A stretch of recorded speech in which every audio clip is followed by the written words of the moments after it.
ప్రపంచంలో అతిపెద్ద చెత్త కుప్ప ఉన్న దేశం ఏది?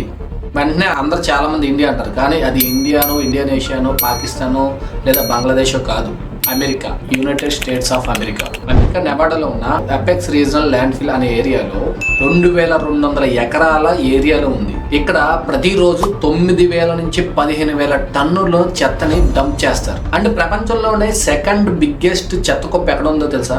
ఇది గెస్ట్ చేయడం కష్టమే, అది చైనాలో. షాంఘైలో ఉన్న లావో గ్యాంగ్ ల్యాండ్ ఫిల్ అనే డంప్ యార్డ్ 830 ఏకర్స్ లో ఉంది. అక్కడ ప్రతిరోజు 11,000 టన్నుల చెత్తని డంప్ చేస్తారు. అయితే ఇక్కడ చైనాలో ఉన్న డంప్ యార్డ్ కి అమెరికాలో ఉన్న డంప్ యార్డ్ కి ఒక తేడా ఉంది. చైనాలో ఉన్న చెత్తతోని సంవత్సరానికి 1.6 బిలియన్ కిలోవాట్ ఎలక్ట్రిసిటీని ప్రొడ్యూస్ చేస్తారు. థర్డ్ బిగ్గెస్ట్ చెత్త కుప్ప ఉన్నది ఇండోనేషియా జగర్తాలో ఉన్న బంతర్ గపాంగ్ డంప్ యార్డ్.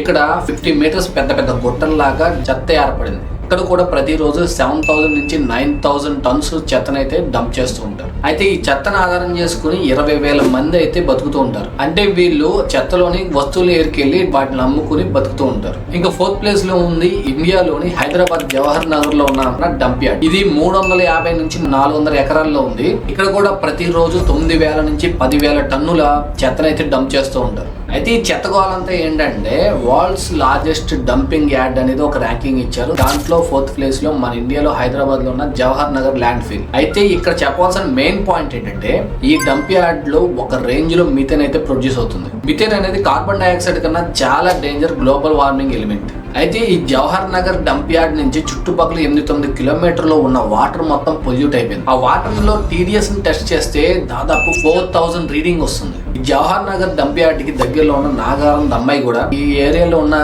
ప్రజలకి skin diseases, diarrhoea, lung problem లేదా ఫీవర్స్ లాంటివి వస్తున్నాయి. ఈ చెత్త కుప్పలోంచి గంటకి 5.9 టన్స్ మీథేన్ ప్రొడ్యూస్ అవుతుందట. దీని గురించి ఆలోచించి దాన్ని ఏ వంట గ్యాస్ కిందో లేదా ఎలక్ట్రిసిటీ కిందో కన్వర్ట్ చేసుకుంటే ప్రజలకి ఇబ్బంది ఉండదు అండ్ చాలా ఉపయోగాలు ఉంటాయి.